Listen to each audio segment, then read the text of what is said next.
خب بریم با هم دیگه کولمون رو بدوزیم. ابتدایی مستطیل به ابعاد 30/40 رسم میکنیم. این ابعاد رو شما میتونید کمتر یا بیشتر در نظر بگیرید. بستگی به این داره که بخواید چه مدل کوله‌ای دوخت بکنید. مثلا برای کوله مهد کودک میتونید کمتر در نظر بگیرید یا برای کوله کوهنوردی میتونید بزرگتر در نظر بگیرید. ابعاد رو رسم میکنید و دور تا دورش رو برش میزنیم. حالا از قسمت 30 سانتی به این حالت تا می کنید، قشنگ وسطش رو پیدا می کنید. وسط کار رو که پیدا کردید با کمک خطکش یک سمتش رو هلال می کنیم. الان خطکش رو میارم نشونتون میدم. شما میتونید با دستتون هم اگه خطکش ندارید هلال بکنید. اینجا قسمت پایین کیفه، قسمت بالای کیف هلالش بیشتره که با کمک سینی این کار رو انجام بدید. به این حالت دوباره این گوشه هاش رو خالی می کنیم.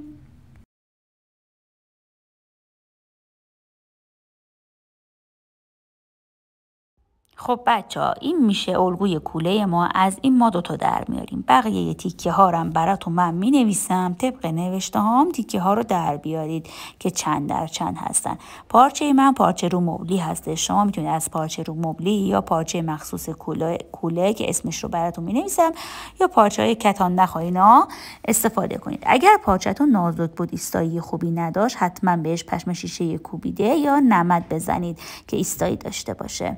حالا کوله ما دوتا جیب داره. من از جیب بزرگ شروع می کنم. این جیب بزرگ ما زیپ متری تهیه می کنید. به این حالت روی زیپ رو میذارید روی پارچه. پس شد روی زیپ رو میذارم روی پارچه و از این قسمت یه دوخت میکنم. اینم در جیبه. در جیب رو هم لبش رو یک ردیف اول به این صورت تا میکنم، تمیز دوزی میکنم. یک ردیف که تا کردم دوباره میام بقیه کار رو اینجا بهتون نشون میدم.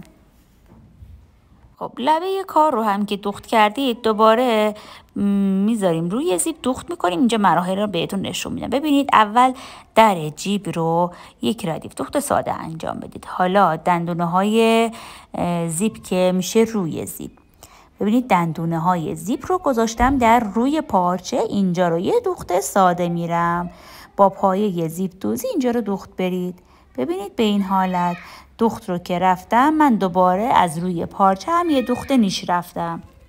حالا در جیب رو که یک ردیف لبش رو تا کردم و دوختم دوباره به این حالت میذارم. حالا ببینید از اینجا کنار دندونه ها دوخت میرید. اینجا باید دقت کنید که در زیپتون رو طوری قرار بدید که 1-2 سانت بیفته روی زیپ. همینطور که در شکل میبینید در تصویر میبینید بیفته روی زیپ و زیپ ما مشخص نشه. این از جیب بزرگ ما. جیب کوچیک رو هم دقیقاً به همین شکل دوخت میکنیم. اندازه هاشون رو هم براتون نوشتم. بعد از اینکه دوخت کردیم اضافه زیپ رو هم قیچی میکنیم. این از جیب بزرگ ما. حالا ببینید وسط جیب رو پیدا می کنید به این صورت. بعد گوشه های جیب رو هلال می کنید. این کار اختیاریه. میتونید انجام بدید میتونید نه. میتونید به صورت جیب مستطیل همون گوشه هاش حالت مربعی باشه دوخت بکنید. میتونید هلال بکنید. هلال که کردید اضافه های کارتون رو هم برش میزنید و دور ریز می کنید. ببینید این قسمتش خیلی حساسه. باید خیلی با دقت و با حوصله دوخت بکنید. خب اینجا من نحوه انداختن سرزیپ رو میخوام بهتون بگم. ببینید یک سمت زیپ رو از این قسمت رد میکنید. سمت دیگه هم باز به همین شکل. بذارید روی میز. بعد دستاتون رو به این شکلی که من گذاشتم بذارید کنار زیپ ها و سرزیپ رو بکشید به این حالت. به همین راحتی میتونید سرزیپ بندازید. به همون روشی که جیب بزرگ رو دوختیم جیب کوچیک رو با هم به همون روش میدوزیم. روی زیپ رو که دندونه هاش مشخصه میذاریم در روی پارچه دخت میکنیم. درش رو یک لبه نازک تا میکنیم، دوباره روی زیپ میذاریم، طوری قرار میدیم که 1-2 سانت بیفته روی زیپمون و دخت میکنیم. حالا کولمون رو میذاریم، جیب هامون رو آماده کردیم. اینجا خیلی حساسه. اینجا رو شما باید یک لبه نازک از دور تا دور جیب هاتون رو تا بکنید و روی کوله ها دخت بکنید. دقت داشته باشید که وسط کوله باشه. از قسمت های پهلو پایین و بالا هم حتما چک بکنید که جیب ها در وسط کوله قرار بگیرن. میتونید با خطکش یا متر قشنگ اندازه بزنید که دقیق باشه، قرار بگیرن، کج کوله نشن. پس خیلی با دقت منظم انجام بدید که تمیز بشه. بعد اینجا دور تا دور جیباتون رو باید 1 سانت تا کنید، به داخل دخت بزنید. ببینید اینجا من دختم بهتون نشون دادم. کار سختی نیست، فقط اولش یا سنجاق بزنید یا کوک بزنید، یک لبه تا کنید داخل و دور تا دور رو دخت بزنید. حالا این پای کیفمونه، یعنی قسمت کفی کیفمون هستش. اندازشون رو نوشتم، شما برش میزنید. قسمت بالای کیف هستش. روی زیپ رو در روی پارچه میذارید، مثل در جیب هامون میدوزید. دوباره از رو هم میتونید یه دوخت نیش برید. یک سمتش رو که دوختید، دوباره سمت دیگه هم روی پارچه رو میذارم روی زیپ و دوباره یک دوخت از لبه کار میرم. قشنگ میتونید با دستتون دندونه ها رو لمس بکنید و از کنار دندونه ها دوخت بکنید. ببینید دوخت رفتم. اینجا من اگه خواستید شما میتونید از روی پارچه هم یه نیش دوخت برید.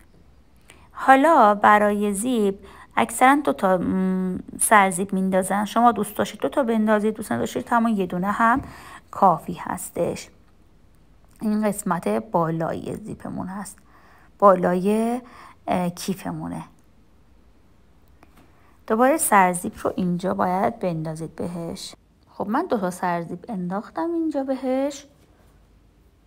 اینا رو هم دخت کنید، بذارید کنار. الان میایم تیکه ها رو به هم دیگه وصلشون میکنیم. حالا بعد از این نوبت اینه که کفی کیف رو بیاریم، جیب های پهلو رو بهش وصل بکنیم.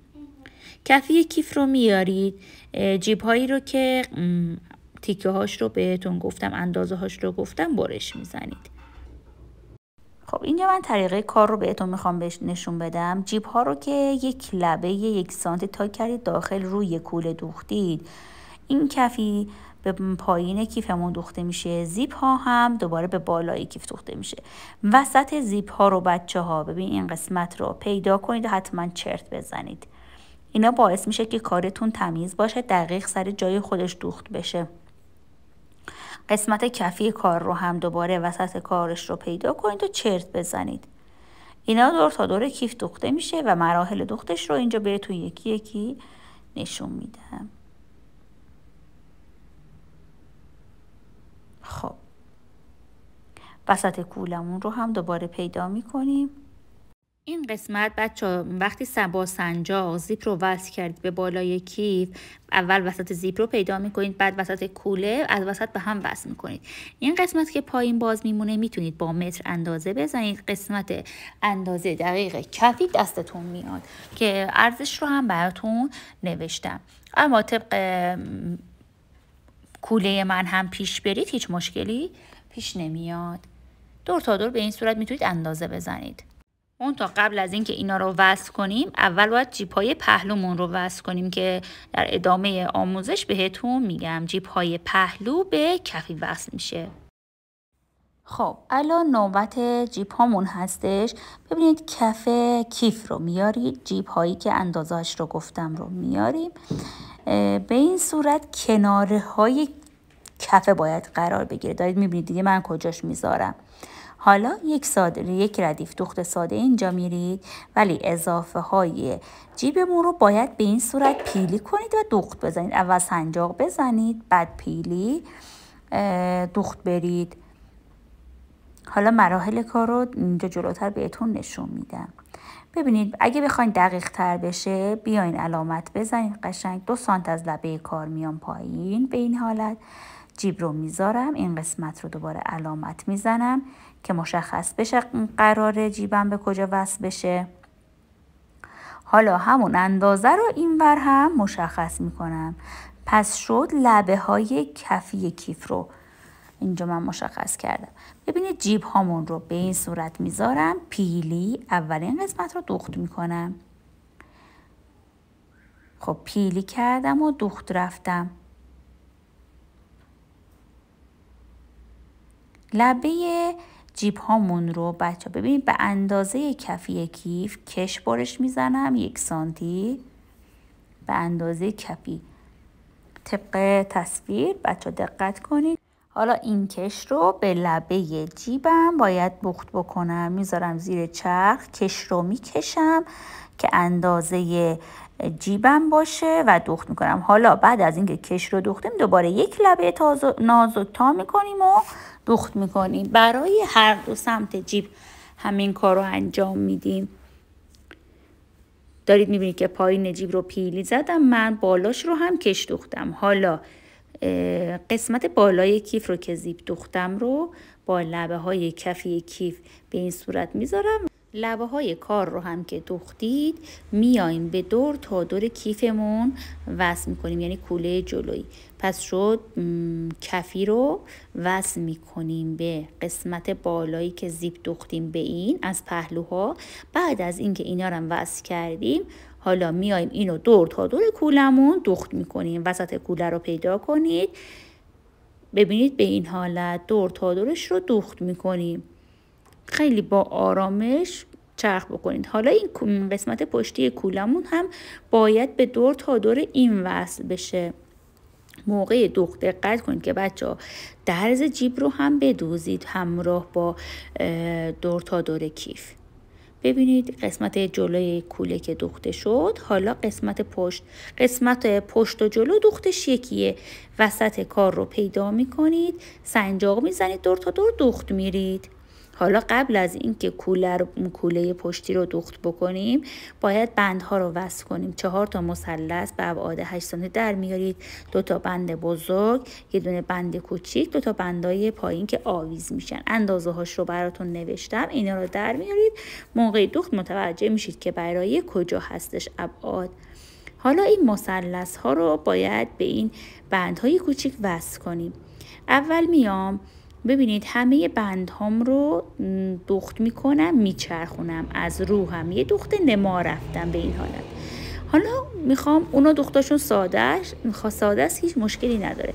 حالا دوخت این مثلث ها رو میخوام بهتون بگم. ببینید این بندهای قهوه‌ای که بندهای کوچیک کوله هستش رو باید بذاریم لای مثلث دوخت بکنیم. البته این شکلی نه. ببینید بند باید بیاد داخل به این صورت.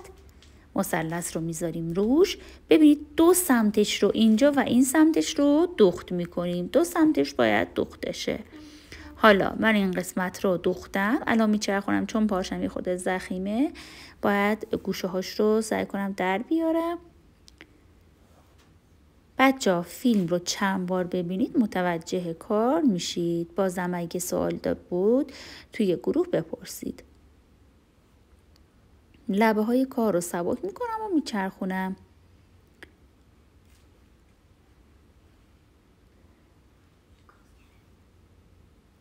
خب بعد از اینکه هر دو تا رو چرخوندید اضافات کار رو برش بزنید.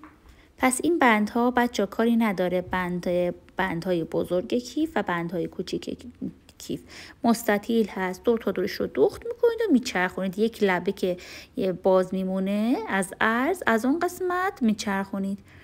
حالا اضافات کار رو اینجا من برش میزنم.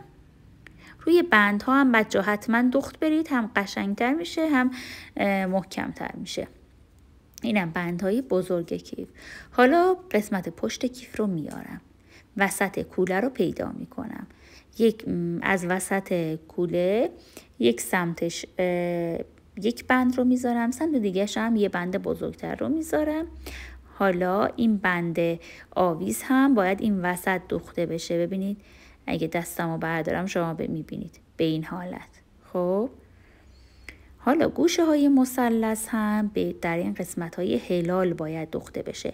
شما اینا رو اینجوری بذارید، سنجاق بزنید، یک دور اینا رو بدوزید که در آخر باید به کیفمون وصل بشه. من اول میرم بندها رو میدوزم، بعد میام ادامه کار رو بهتون نشون بدم. شما مرحله به مرحله پیش برید. خب ببینید قسمت بالا رو دوختم، حتما چند بار از روش دوخت برید. این قسمت مثلث ها هم دارید میبینید، دوباره اینجا رو هم چند بار از روشون دوخت کنید.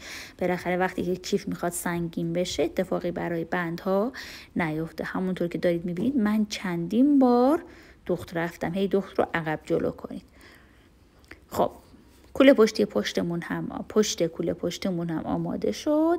حالا باید وصلش کنیم به دور تا دور این. دوباره میام وسط کوله پشتم رو پیدا میکنم، پشت کیفم رو پیدا میکنم، سنجاق میزنم دور تا دور. بچه حتما سنجاق بزنید، یا کوک بزنید یا سنجاق، با هر کدوم که راحت هستید.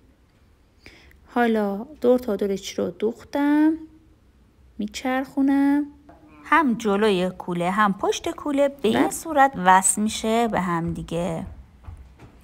کل کار رو من میچرخونم، شما هم ببینید. بچه یه خورده حوصله و دقت میخواد، مرحله به مرحله پیش برید، قطعاتی که گفتم رو در بیارید، هیچ مشکلی پیش نمیاد. منتها اگه شما اندازه های کولتون رو کم و زیاد بکنید، حتما باید اندازه های دیگتون رو هم دوباره کم و زیاد بکنید که به هم بخوره، یا خودتون اندازه گیری بکنید. حالا به اینا میگن تنظیم بند. 2 تا از اینا میگیرید، با این پارچاش توی خرازی ها هستش. ببینید به این صورت الان بهتون نشون میدم.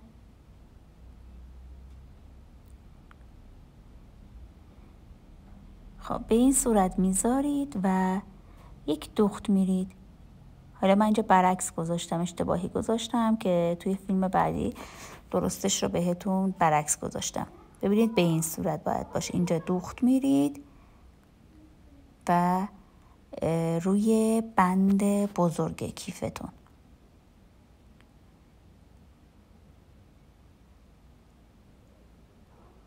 خب الان درست شد. به این صورت میذارید و روی این قسمت بند دوخت میکنید اینجا.